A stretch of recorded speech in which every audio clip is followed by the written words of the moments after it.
What is up, guys, and welcome back to the channel. Today, we look at perhaps the most surprising player to not be tendered a contract this week and see if he would be a fit for your Seattle Mariners. But before we do, be sure to leave a like and subscribe if you haven't already for more Seattle Mariners content. All of our socials and a link to our podcast are in the description down below. But without further ado, let's talk about David Dahl. David Dahl is a super talented outfielder, a former first-round pick of the Colorado Rockies. He has plus power, above average speed, and has been a solid average or better defender for most of his career. And entering the 2020 season, he was viewed by many as a staple of the Colorado Rockies' future going forward. But Dahl was not immune to the suckiness of 2020.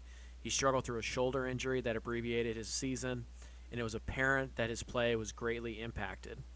You see, entering 2020, Dahl, who does have a long history of injuries, was a career .297, .346, .521 hitter in 921 plate appearances and averaged 26 home runs and 10 stolen bases per 162 games played. But in 2020, Dahl hit just 183, 222, 247 before he finally had his surgery, mercifully ending his 2020 season.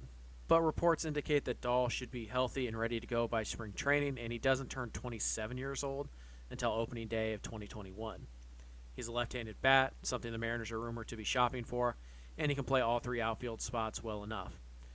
The shoulder injury did impact his defense in 2020, but in 2019, Dahl was at least Mitch Haniger-esque on the defensive spectrum.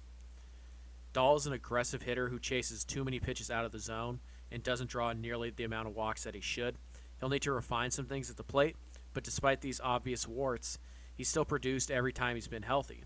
Ideally, Dahl is the everyday option until Jarred Kelenic is called up, but even after Kelenic arrives, Dahl's ability to play all three outfield spots set up a useful rotation, and securing Dahl 400-plus plate appearances between the outfield and the DH shouldn't be a problem.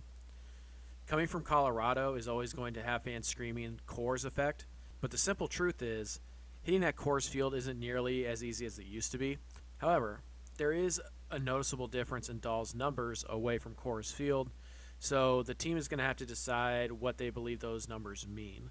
On the plus side, Dahl's not useless against left-handed pitching, so you don't need to use him like a straight platoon player. The real beauty of David Dahl is that he isn't an unrestricted free agent until after the 2023 season, and he's young enough to play himself into the long-term plans of the Mariners. Dahl is sure to have plenty of interested parties, as both contending clubs and rebuilding clubs can find roles for his skill set. But Seattle can give Dahl enough playing time to establish himself without the immediate pressure to perform right away for a playoff contender. If the Mariners wanted to sweeten the pot some, they may work out, say, a 2-year deal with Dahl and promise not to tender him a contract in 2023, allowing him to become a free agent a year earlier than he may have been otherwise. As we mentioned before, Dahl could very well play himself into a future with the Seattle Mariners if he can stay healthy. But Dahl is exactly the type of young talent a team like the Mariners should bet on.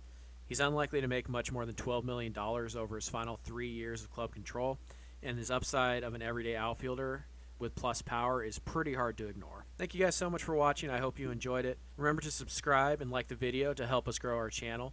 You can find all of our socials and podcasts in the description down below, and let us know which left-handed bat you want the Mariners to add this winter.